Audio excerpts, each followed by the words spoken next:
Hey guys, Tech Mitch with a video for you guys. In today's video, I'm going to show you how to add a filter to your camera on your iPhone. So if you're looking to take a photo, by default, it's just like this.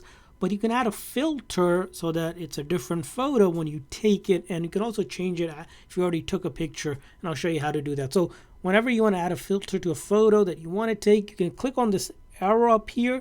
And it'll open up a lot of these options available. And if you scroll all the way to the very last step here, you see here these circles. If you click on that, it allows you to choose a filter. Original is this one, and then you have all this other filter like vivid, warm, dramatic, and all the way to mono as well. So whatever filter you like, let's say I like this one, right?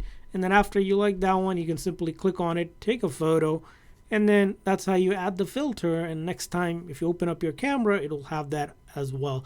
Now if you want to, let's say you took a picture already, maybe this is the filter you use and you don't like it, you can actually edit it to original as well. All you do is click on that edit button, and then you'll see here the option to click on filter again one more time, and then you can actually, the picture that you took, you can actually see the original picture, a vivid one, whatever you like, and then you hit done. And now as you can see here, although you took it in a different filter, you can change the filter as well of photos that already has been taken, because Apple keeps pretty much each phone memory, so it can know which filter you like, and you can keep changing the filter either at the time of taking a photo or after as well. So I hope this video was helpful. If so, please make sure to like and subscribe button. Thanks for watching, guys. See you guys next time.